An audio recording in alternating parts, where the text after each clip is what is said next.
To keep a successful program like Iowa's successful, you need a devoted coaching staff, preparing the wrestlers for the season.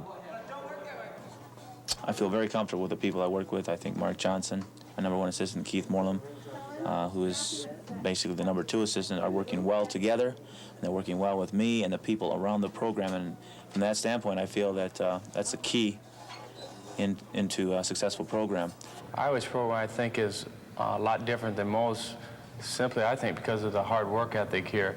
Dan Gable has instilled this hard work philosophy about training and about in-season, off-season programs. I think it's a lot different than anywhere else in the country.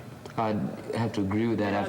After being around some other programs, I think Iowa definitely is probably one of the hardest working programs in the nation.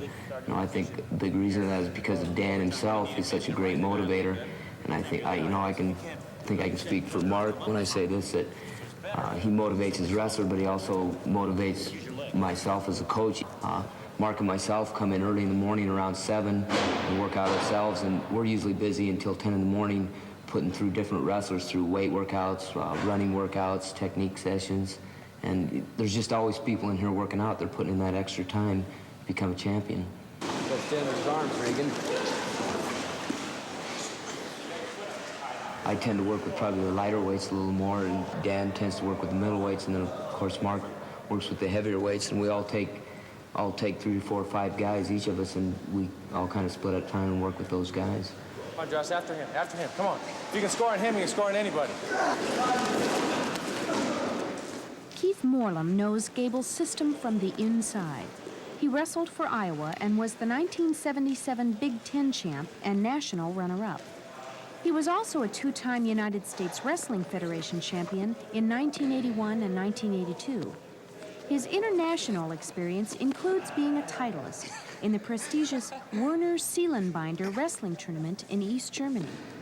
I finally got to the point where I didn't know whether I wanted to compete anymore, and a situation arose at UNI, so I decided maybe I should give coaching a try. So was at UNI the past 2 years. But when an opportunity arose at his alma mater, he chose to make a change. I have some high goals set for myself in coaching, and there's no better place to learn or person to learn than from Dan Gable. There's just something about the way that he coaches that, you know, the wrestlers want to win, and he doesn't really pressure them to win. It's just, and they're not really expected to win. It's just that the way he trains them, his motivational aspects, you know, when they go out there, they're going to give 110%. Mark Johnson got his collegiate wrestling experience at Michigan. As a Wolverine, he finished second, twice in nationals, losing to Iowa All-American Chris Campbell. Mark is a former AAU champion and United States Wrestling Federation titleist. I came to Iowa as a graduate assistant when I was training for the 1980 Olympic team.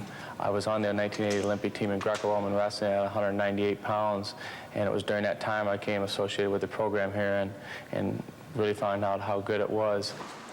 Jess, come on, your tie-ups. Come on, you're wrestling his style. Get out of the strength. I'm not going to take a head coaching job just to take a head coaching job. There's not too many head jobs in the country that are better than being an assistant coach at Iowa. Wrestling is important here.